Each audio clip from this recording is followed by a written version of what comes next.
Om Jnanatimirandasya Jnanandjana Salakaya Chakshurunmilitam Yena Tasmai Shri Gurave Namaha.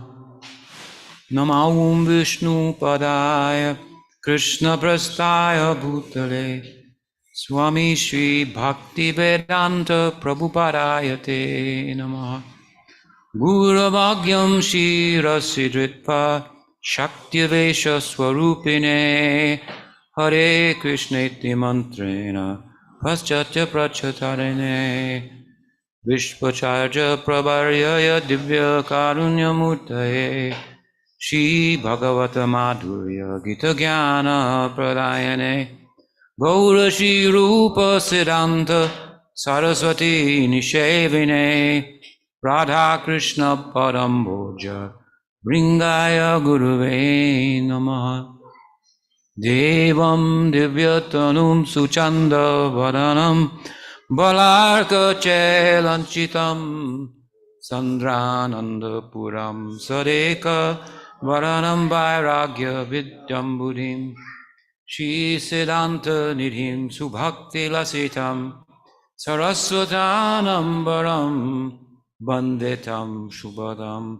Madeka Sharanam Nyashishwaram Sridharam Ajanulambita Bhujo Kanakabadato Sankirtanaika Pitaro Kamalaya Taksho Vishwambaro Dwijavaro Yugodharma Palo Vande Jagat Priyakaro Karunavataro Vande Shri Krishna Chaitanya Nityananda Sahorito Godadai Pushpavanto Chitro Samdo Tumunudao Vandeham Shri Ramakrishna Abhaya Charano Sako Sukado Paramanando Sundaro Subhalapriyo He Krishna Karuna Sindhu Dina Bandhu Jagatpate Gopisha Gopika Kanza Radha Kanta Namostute Tapta Kanchana Gaurangi Radhe Vrindavaneshwari Vrishabhanu Sute Devi Pranamami Hari Priye Radhe Vrindavaneshwari Gauri Vaishnava Guru Parampara Ki Jai Bhakti Vinod Paribar Ki Jai Shri Bhakti Rakshak Dev Goswami Maharaj Tirubhav Mahamotsvatiti Ki Jai Gaur Premanande. So we're gathered this morning on the auspicious occasion of the Tirubhav, or the disappearance of Pujapad Bhakti Rakshak Sridhar Dev Goswami Maharaj, illustrious disciple of Bhakti Siddhanta Saraswati Thakur, and very dear and close friend and even mentor in some respects of my Guru Maharaj, Om Vishnupad Shri Bhakti Vedanta Swami Prabhupada. You know, after my Guru Maharaj's departure, I went through the door that he himself opened, if you will, to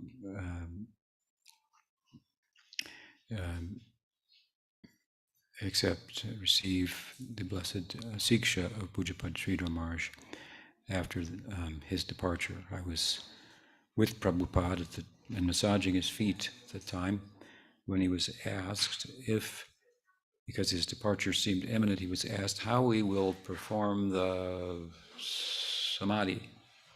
Prabhupada taught us how to do almost everything, but he didn't teach us that. There's a particular ritual involved and so forth. So he said that for that you can call Narayan Maharaj from Mathura, who presided over the sannyas ceremony of the ritual of Prabhupada, who accepted sannyas from Pujapad Bhakti Narayan Maharaj's guru, Pujapad Bhakti Pragyan Keshava Maharaj.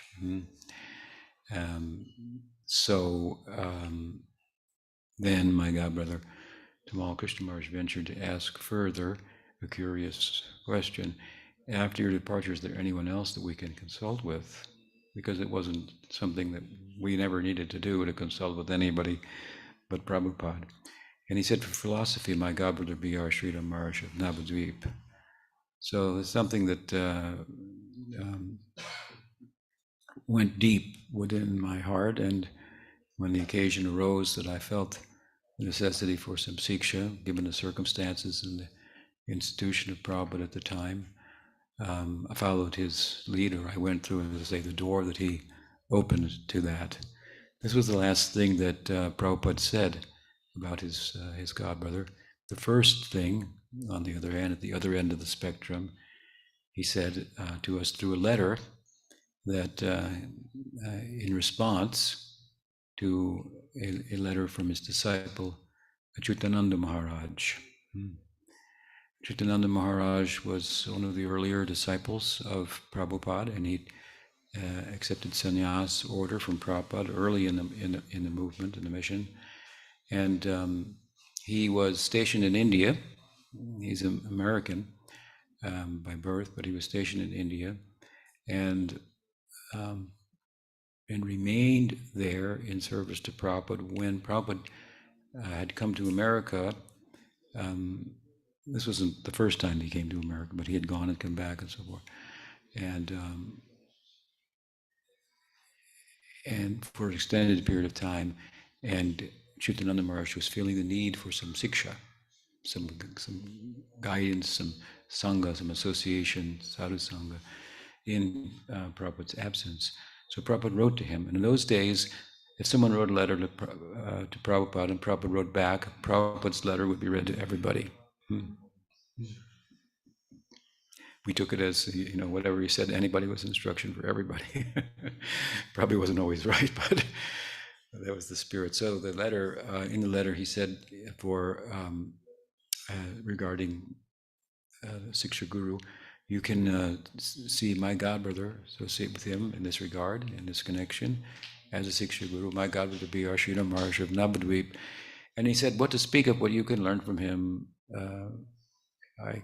Even I accept him as my Siksha Guru. So I say, he had somewhat of a relationship with Pujapad Sridhar Maharaj, in which Sridhar Maharaj served to some extent as a mentor. Sridhar Maharaj was part of the mission of Bhakti Siddhanta since 1926.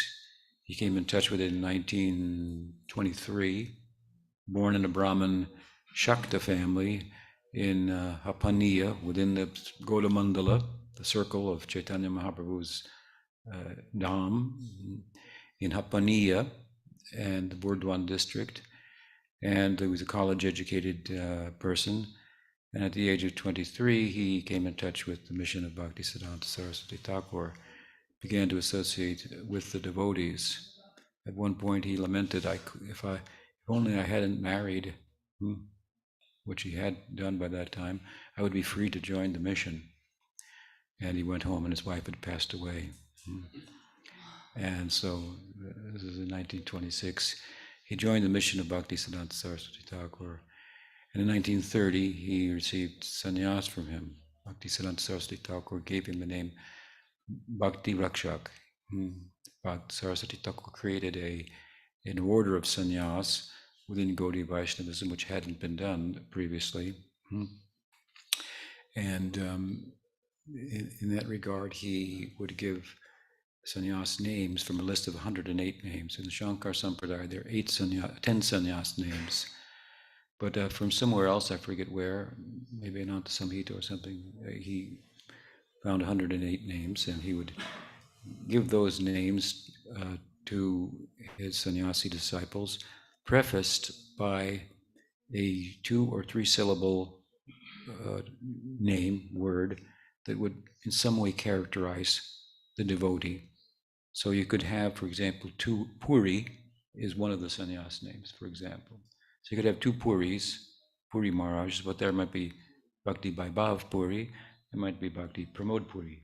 So that name, which is 2 or 3 syllables, preceded the sannyas name, Puri, Adanya, Saraswati, Sridhar is one of them, and so forth. And then that name would be prefaced by Bhakti. So Bhakti, he named him Bhakti Rakshak Sridhar Maharaj. Now, Bhakti Rakshak means the protector, so the protector of Bhakti.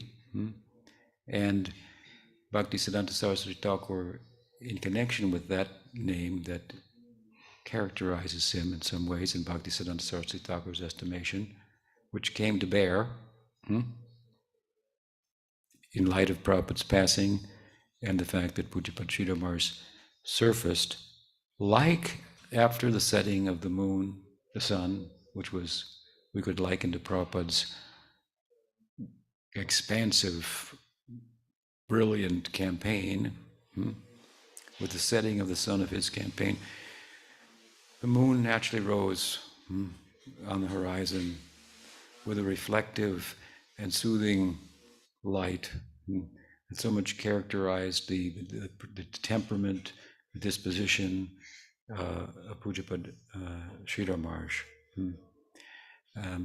And he, as such, offered a very comforting, both in terms of affection and in terms of insight, at a time when our affectionate guardian had departed, an insight as to how to proceed and what was the and insight into the depths of the Siddhanta and the Tattva were lacking. We were young, we were new devotees. I was maybe 29 when Prabhupada left, 22 when I joined him, 29, some of you have been there. And, it's a long way from 74, so my age. So I know I was quite young then, but certainly not ripe, but budding, and at such a time, with Prabhupada departing, you couldn't think of a better time where you might more need help if it was available, right? So like the moon, he kind of like just rose naturally without trying. And it was very attractive, to say the least. But in that sense, he became effortlessly, if you will, the really protector of the bhakti of Prabhupada's disciples who came under his guidance. And there were only a few of us, comparatively. The greater balance of them did not afford themselves that siksha, and it shows. It shows.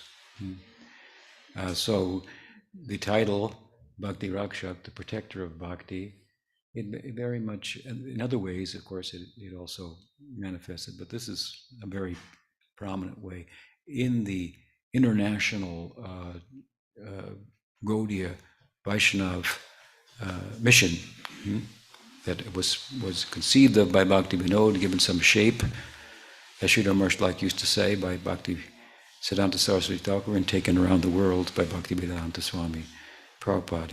So that's all done, and he kind of came in to give it a little support, especially the international quarters and so forth. So he became the protector. Now, it's interesting to note that while he was named Bhakti Rakshak, protector of Bhakti, Bhakti Siddhanta Saraswati Thakur also chose the sannyas name Sridhar for him. And obviously, it should be clear that to those who know the history, familiar with the literature, that in doing so, he was following the lead of Jiva Goswami, who referred to Sridhar Swami of yore, ancient Sridhar Swami, whose commentary on the Bhagavatam was so much appreciated by Chaitanya Mahaprabhu because it was a Vaishnav commentary, moving away from monism, Advaita Vedanta, and the commentary that all of the founding acharyas of Gaudiya Vaishnavism follow. And Sridhar Swami has said, and then they go on and elaborate, right? Whether it be Sanatana Goswami, his commentary Jiva Goswami, and so forth. So he was very prominent. And Jiva Goswami in the Sandarbhas mentions that he will be drawing from Sridhar Swami's commentary as well as some of that of Madhva and Ramanuja. But he refers to Sridhar Swami as Bhakti Ekak Rakak, the one who protected Bhakti. So combining Bhakti Rakshak and Sridhar Swami, he saw in him some capacity to protect, to preserve, to keep in pristine form the teachings, the precious teachings of Chaitanya Mahaprabhu. In this regard, when Saraswati Thakur, Prabhupada wanted first to send an emissary to London, he chose Sridhar Maharaj. He said, I chose him because I knew he could never be converted. Of course, at the time, Pujapad Sridhar Maharaj said that Maharaj, if I may, Guru Maharaj, if I may, I think that there are others amongst us who are more qualified. My nature is always to be in the background, not to interact with the public very, very closely. And others amongst us that are more outgoing in nature, they may be more suitable on this basis. Also, there are others amongst us who are qualified that are better in speaking English than me. Now, we would disagree with that, those of us who know him and heard from him. His English, true, it was broken but beautiful. It was very poetic, charming. But at any rate, he offered this, and he earnestly felt like this. And third, he said, how long you will be amongst us is not clear. And that I find your Sangha, your association, very significant, that I can draw much from that. So I would prefer to stay close in your company while you are still here. And this last of the three suggestions that he offered to his Guru Maharaj as to why he might not be the very best candidate charmed Bhaktisiddhanta Saraswati Thakur, the last of them. So he sent Bon Maharaj, Bhakti Hridaya Bon Maharaj, and some others went at different times as well. But again, this is an example of how Bhaktisiddhanta Saraswati Thakur saw him as capable of preserving the teachings, right, protecting them. That was given to him, that sannyas name and sannyas order he entered into in 1930. It was 1937, January 1937, I believe, that Bhaktisiddhanta Saraswati Thakur left the world. After leaving the world, the succession of the mission with regard to the Guru Parampara was in question because Bhaktisiddhanta Saraswati Prabhupada did not name anybody. He suggested that they form a committee and to manage the society jointly, and that someone would naturally arise and due to his or her self-effulgence would be accepted by others. That was his idea, his hope. But these are difficult. Such times were difficult, and one thing led to another. There was a breakup in the mission. Different sannyasins became charges in their own right with their own missions, and the mission itself, its properties and facilities and so forth, ended up being divided by two. They didn't divide, but they each took part and argued with one another for 40 years in the court. Of course, after this kind of explosion, if you will, some years later, my Guru Maharaj Prabhupada humbly came to the United States and became a self-effulgent acharya, but not everybody recognized him. Not everybody amongst his godbrothers, his peers, recognized him as such. But amongst them, one did, and that's Pujapad Bhakti Rakshak Sridhar Goswami Maharaj, right? And they were very close when after the breakup of the mission, before Prabhupada had accepted sannyas from Bhakti Pragyan Keshav Maharaj and started his mission and so forth. He hosted Sridhar Maharaj in his house for 6 years, a little bit long time for hosting, but Prabhupada had an apartment flat in Calcutta. He had 2 of them, so the one next door he gave to Sridhar Maharaj. And Sridhar Maharaj was, at that time, Prabhupada said that he wanted to start a mission with Sridhar Maharaj as the Acharya. But Sridhar Maharaj was very much liked to keep in the background. He had no any trace, any scent of pratishta, pride, desire for position, and so forth. And this was very much respected, and his character quality in him by all of his godbrothers.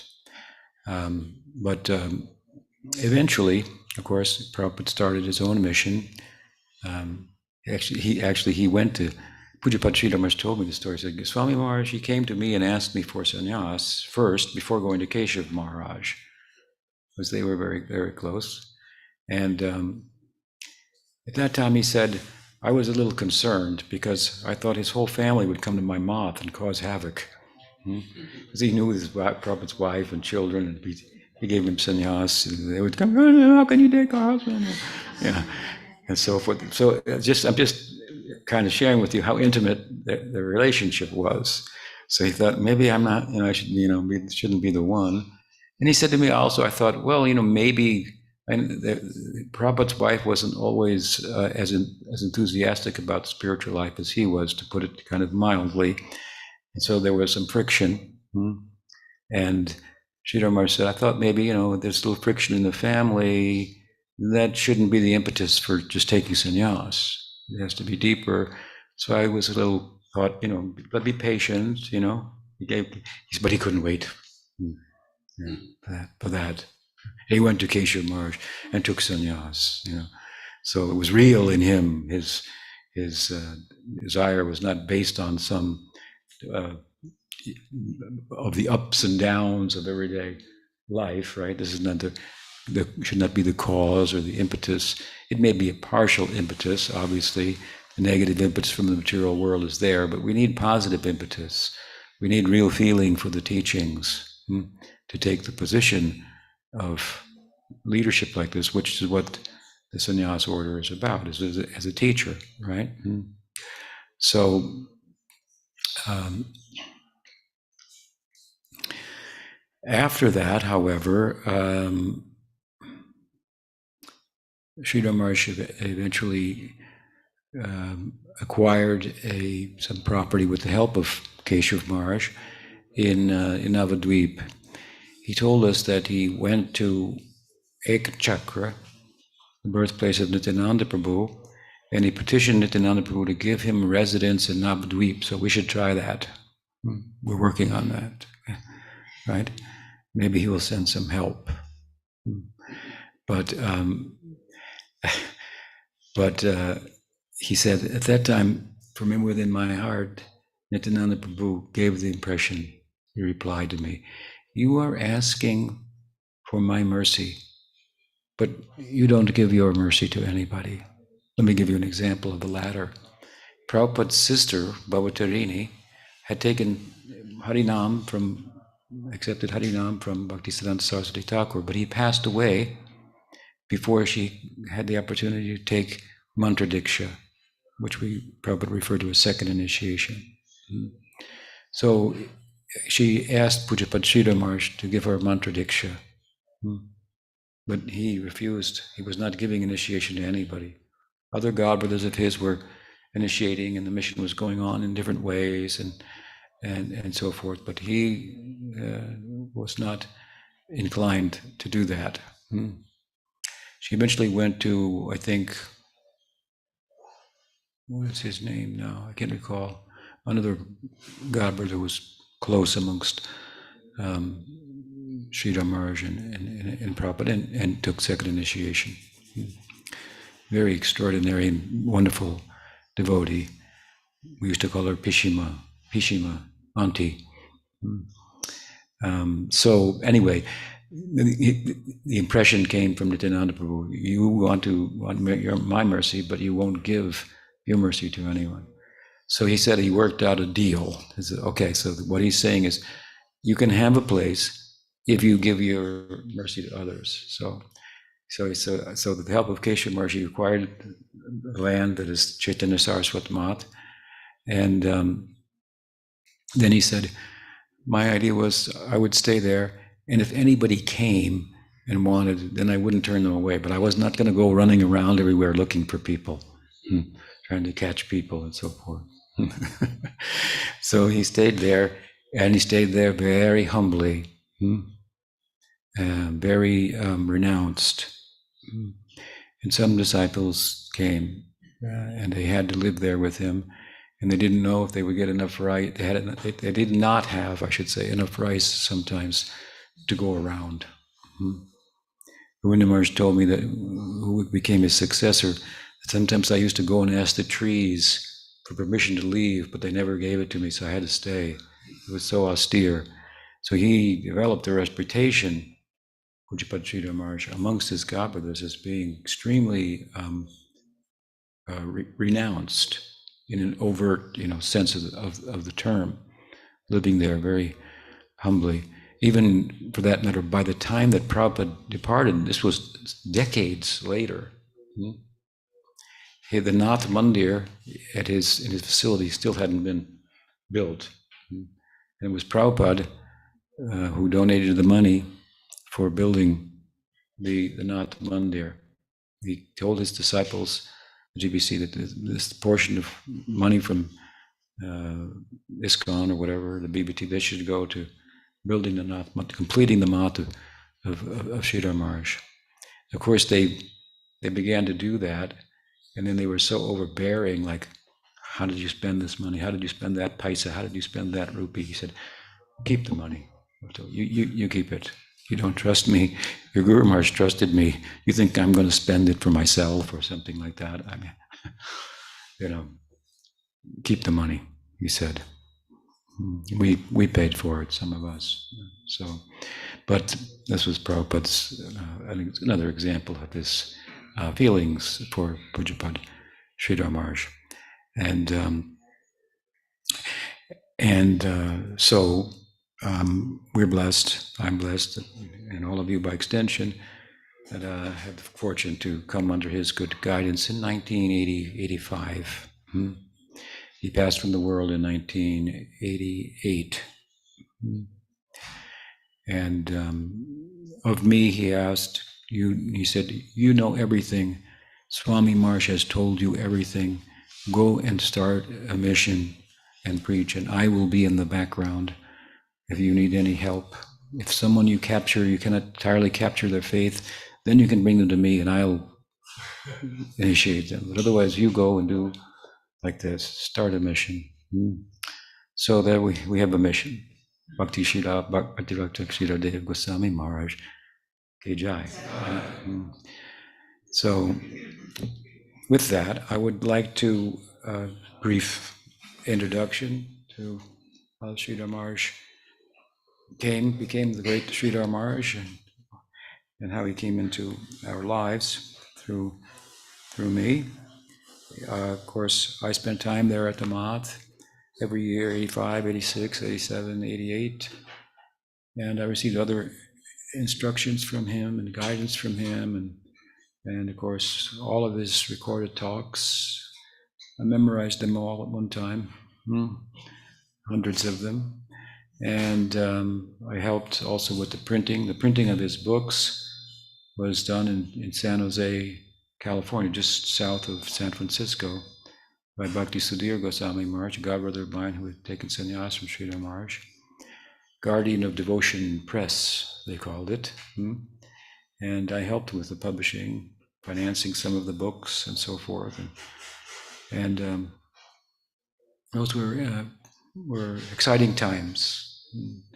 There was a few of us under the direction of Sridhar Maharaj starting a mission, and ISKCON was big and not anywhere near as porous as it is now. The walls were very sealed and very tight, and when we left by force of our own conviction that we could better serve Prabhupada, under the guidance of Sridhar Maharaj, then under the guidance of the leadership of ISKCON at the time. I'm not saying that everybody had to make that choice, but that's how the choice we made. And it's a choice that was an option given to us by Prabhupada. Given, as I say, that he told us if you want Siksha, if you feel the need for that, you could go to my godbrother B.R. Sridhar Maharaj. And that would be the fact that the administrative body overseeing ISKCON later passed a law that no one could go there. Well, who are we going to listen to? Prabhupada or that legislative body. I knew the legislative body pretty well, and so anyway, I made a choice that I did. There was only a few of us. Because I likened it. I started something in San Francisco. I likened it to something like standing on the street in your pajamas, because you don't have a whole mission behind you that says this is a guru. He's a sannyasi. We got to. You're just there alone with nothing but your faith. So start something. Not less than your faith. You have your faith, but you also you don't have a favorable wind of assistance. I could have got a free plane ticket to any ISKCON mission and had a large crowd of people to talk to. I was pretty well known in ISKCON. But anyway, I chose to follow Sridhar Maharaj, and that meant to be excommunicated from ISKCON. So not only did we not have like a favorable environment other than Sridhar Maharaj's association at a distance, and Siksha, and his instruction and so forth, but ISKCON was very inimical towards us. So my first disciples would go out on the street to sell books, and they'd meet one godbrother and say, "Yeah, he's in Maya. You can't follow him. They're deviating from Prabhupada." And they'd come back and say, "They said this. They said that." I have to answer all the questions. It was an interesting time, to say the least. At that time, I was famous in ISKCON for selling Prabhupada's books. Prabhupada called me the incarnation of book distribution. But at that time, the Bhaktivedanta Book Trust would not sell me Prabhupada's books to sell to the public. That's how bad I was in their estimation. So, but we dealt with that. We took it as negative impetus, and it was helpful to grow. We were able to grow through that, and it was very God's arrangement, right? And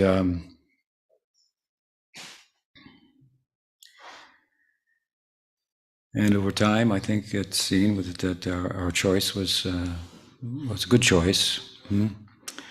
And so that said, I wanted to recite the Pranam mantra that we sing to Sridhar Maharaj and comment on it. All right? This is most likely composed by Govinda Maharaj. I'm not sure, but I'm pretty sure. It goes Devam Dibyatanum Suchanda Varanam Balarka Chelanchitam. So it says Madekam Sharanam Nyashishvaram Sridharam. So Madeka, I offer myself, Sharanam, surrendering at the feet, Nashishwaram, Sridharam. He who is my only shelter, Sridhar Maharaj. It says here, Saraswatanam Baram. I was telling this to some devotees the other day that this is one of the praises that we find in this pranam. It says, the best, Saraswatanam Baram. Baram means the best of the disciples of Bhaktisiddhanta Saraswati Thakur. So one of my godbrothers, member of ISKCON, saw this prayer and then complained to me. He said, how can you even listen to that, what to speak of, recite it, and say that Sridhar Maharaj is the best disciple of Bhaktisiddhanta? So I said, well, let me show you something. And I showed him the pranam for Prabhupada that Govinda Maharaj wrote and Sridhar Maharaj edited, because Prabhupada had asked Sridhar Maharaj if he could write a pranam mantra for him many years earlier, which was something that Sridhar Maharaj did He was an expert in Sanskrit composition. Some of his contributions are Goswami-like, from core like texts for the Sampradayas, Gayatri Mantra Bhasya, commentary on Gayatri Mantra, and, for example, and other texts. And so, what was it?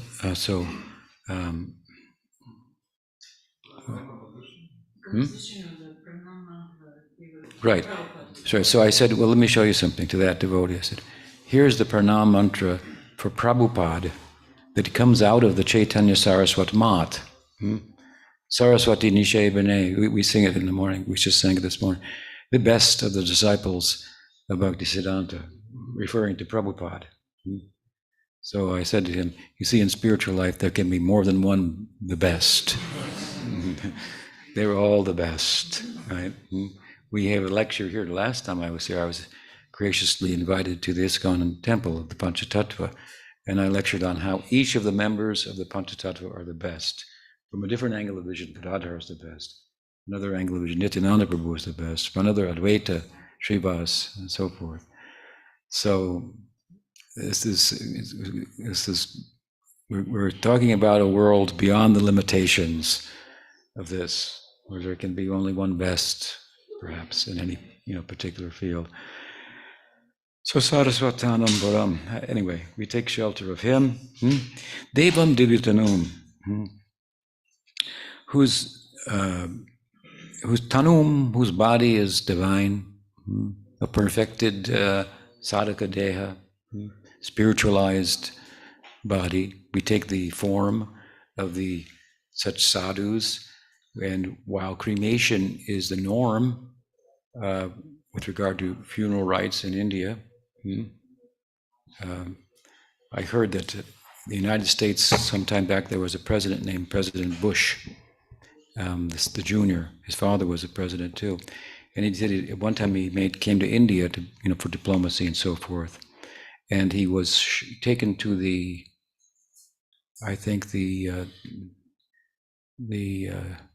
place of the some ceremony with regard to Gandhi, but he refused to go because the body had been cremated.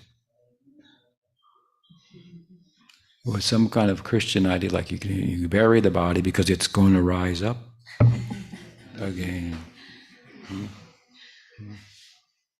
which is, yeah, we kind of agree with that. We laugh, but we do say, of course, it's not, if you have the right, if you live the right way, then that body will rise up again, right? You'll get it's kind of an idea of you need a body for the kind of mukti that, to interact with God and so forth. So anyway, their idea is that, the body should be placed in the ground and then it's going to rise up when the time of the second coming or something like that.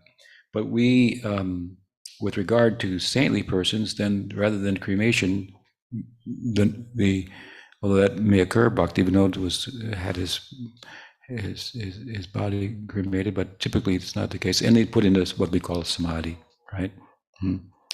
The idea is that that body somehow it has entered eternity, another prakash, another section of eternity.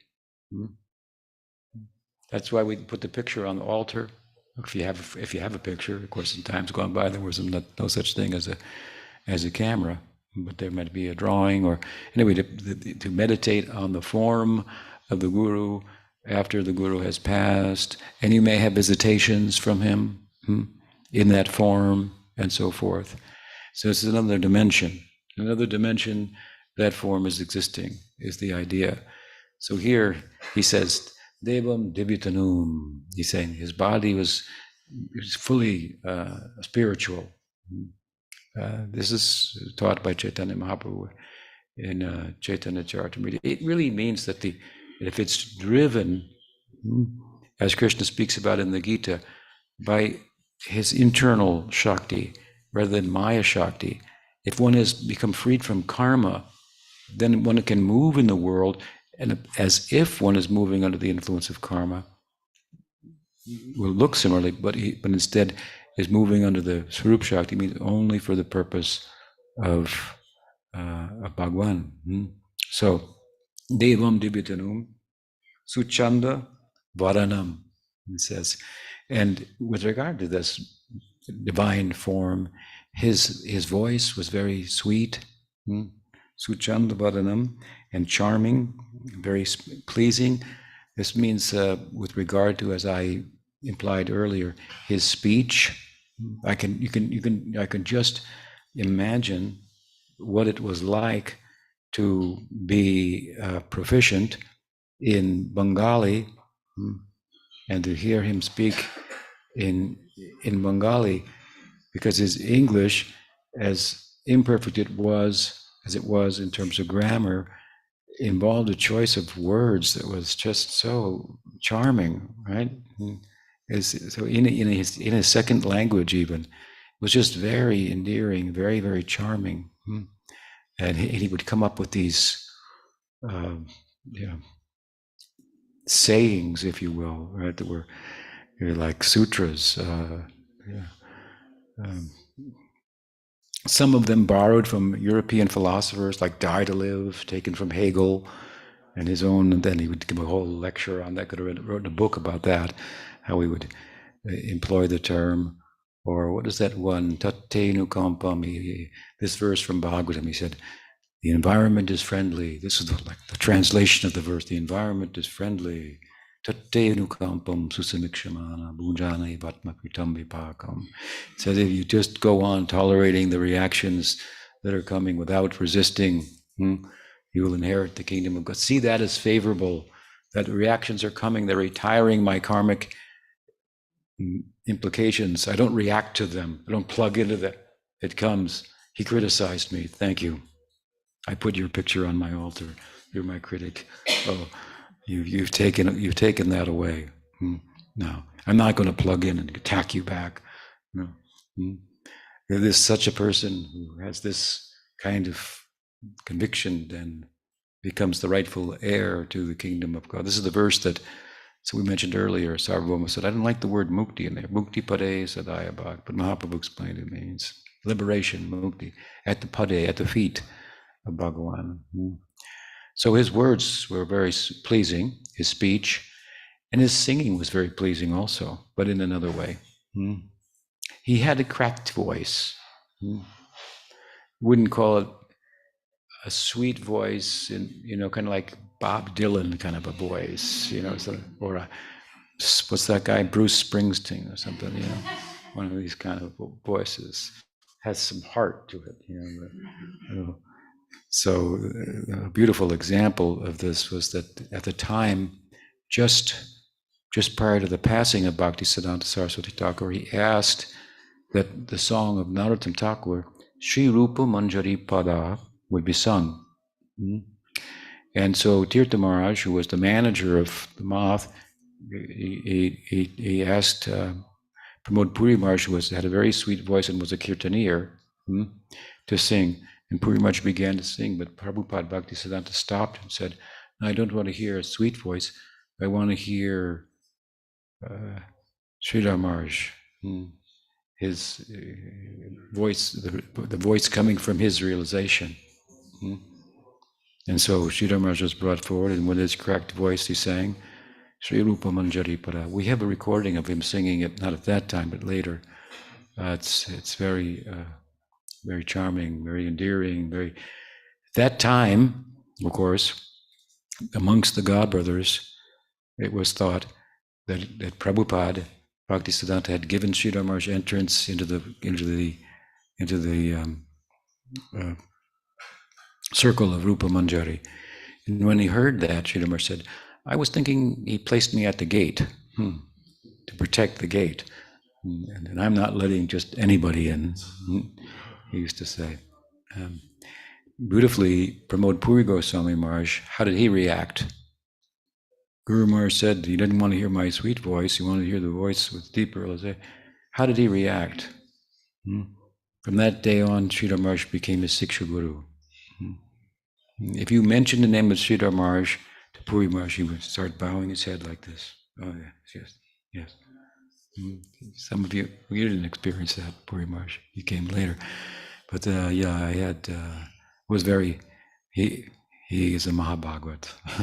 This is how a Mahabhagavat reacts. So I don't say that in any way, in shape or form, to make less of Puri Goswami Maharaj. But on this occasion, Bhaktisiddhanta Saraswati Thakur singled out Pujapad Sridhar Maharaj in a way that his godbrothers took note with regard to his well, composition, I guess, is another thing. I think we'll come to that. So the verse goes on, right? Balarka chelanchitam. I always found this a little humorous. Balarka chelanchitam. It means that literally it says, whose divine form is adorned with beautiful garlands like the newly risen sun. So you can imagine like a beautiful arun, saffron colored sannyas. I mentioned this in the commentary this morning. It's one of the things that always really really stood out for me in the times I spent in Mayapur with Prabhupada. Prabhupada asked me to come every year, and spend a month with him there in Mayapur and Vrindavan. So at the time in Vrindavan, in Mayapur, it's flat there. You're in the Ganga Delta, and just everywhere there's just old rice fields in every direction.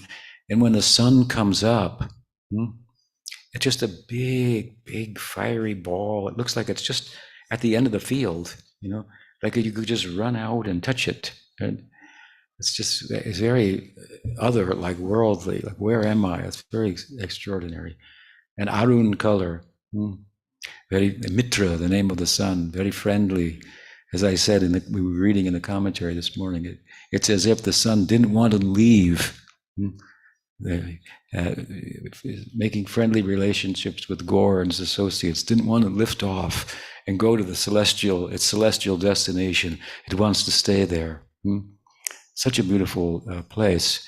So the color, anyway, Arun, he says, like the rising sun, he's wearing a saffron cloth, but I chuckled because he was more wearing a tattered cloth, and it was so faded in color, and Prabhupada, by contrast, he said, our sannyasis should dress, like in silk, color like fire, and they were going to be in the public and stand out and so forth, and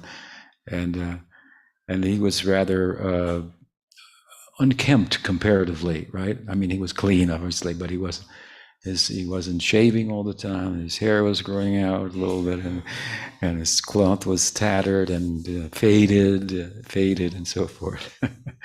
It was very charming, very endearing. Of course, there's a beautiful poem, a stanza from one of Prabhupada's poems, where he writes that I think he wrote it in a letter to Bhaktivedanta Narayan Maharaj.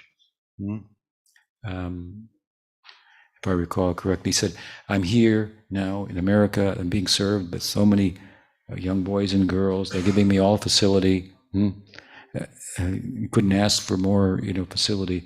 But I long for Vrindavan and the torn quilt of the Gaudiyas.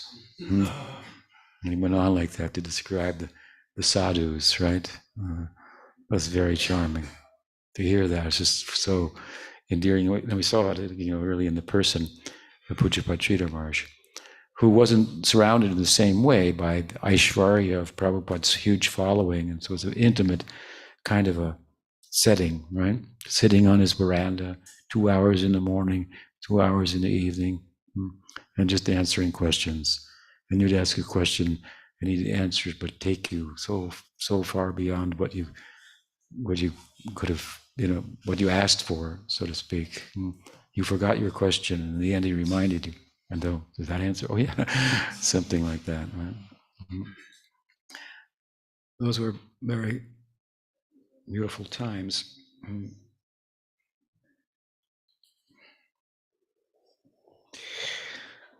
So to continue, Sadekam Varanam, and so, excuse me, Balarka Chelanchitam, Sandrananda Puram. Sandrananda means like condensed. So it was a condensed in happiness, condensed Sandra Ananda, condensed abode of happiness. This is a term that's used by Rupa Goswami.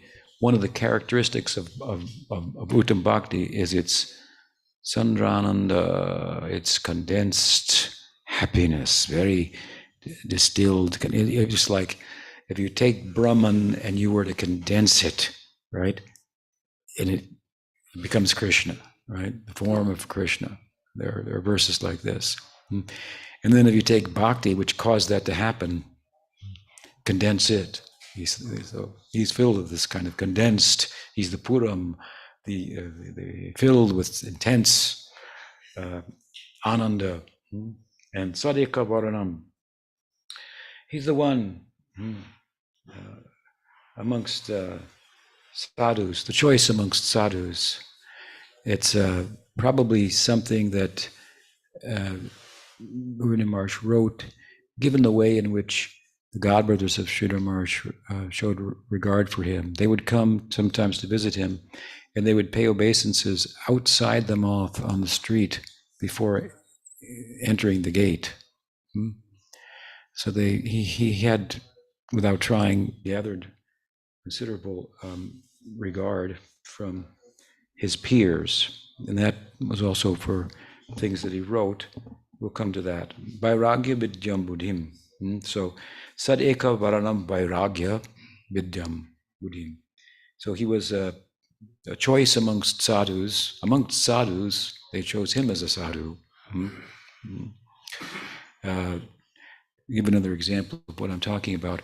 When the disciples of Bhaktisiddhanta formed a governing body, as he had suggested, to manage the mission, and they were trying to determine how to proceed in terms of the succession, who would be the succeeding guru, acharya, there were some debate going on, and so they thought, let us bring it to Sridhar Maharaj, who's aloof from all this, detached, and has a way of always speaking the truth and has penetrating insight. So they went to him. What is your advice? So he became an advisor to the GBC. That's almost like the Acharya's position in relation to the GBC, which is more of a Kshatriya position. So Vairagya Vidyam Buddhim, for his renunciation, we talked about that, the way he lived there in Navadvip, depending entirely on Krishna.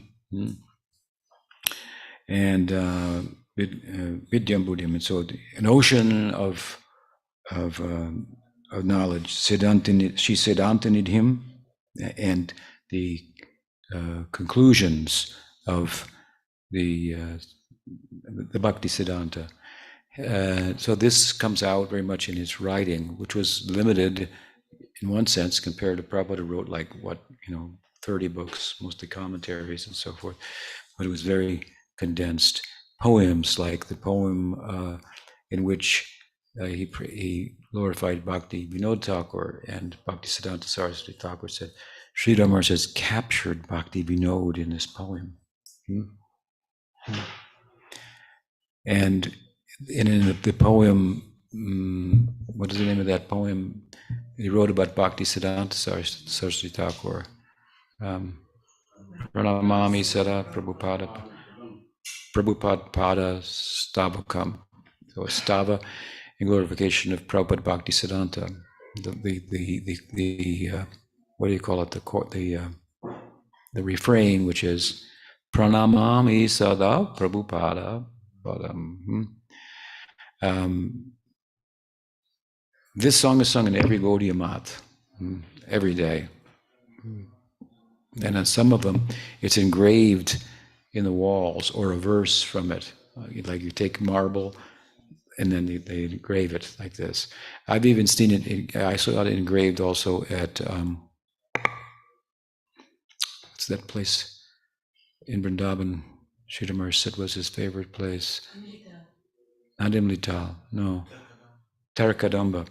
During the parakram of Braj, conducted by Bhakti Siddhanta, afterwards he asked Sridhar Maharaj, so what is your favorite place? What place, did you resonate with? And Sridhar Maharaj was surprised. So he thought when he said Ter Kadamba, I think Rupa Goswami wrote some things there, famous place. And so The next year on the program, Bhaktisiddhanta Saraswati Thakur said, and today we'll go to your place. It is your place. So that place is not, owned by Gaudiya Math, but that prayer, some of that prayer is there engraved on the wall. Pranamami Sada, one verse, I think, from that. So this is an extraordinary compliment, if you will. Imagine, as I say, if I wrote a poem or a book about Prabhupada, and all of my godbrothers felt that this is so much captures Prabhupada that we are going to have it read every day in all of our temples. I mean, that would be quite a compliment from your peers, right? And this is the compliment they paid, and how they, or let's say how they felt about those stanzas that Prabhupada Stavaka, Pujapad Sridhar Maharaj, how much he had captured Bhakti Siddhanta. So the quality of his writing, if you will. And he had also original compositions, like I mentioned earlier, his commentary on Gayatri Mantra, in Sanskrit commentary, that's very extraordinary. And so forth. His first book was the Prapanna Jivanamrita. He selected verses from different texts that illustrated the different limbs of Sharanagati. I had a copy of Prabhupada's copy of that book. Babatarini, his sister, paid for the printing, and Prabhupada, I had a copy, was given to me, was a copy of Prabhupada's copy, and Prabhupada had written his name on it in 2 places.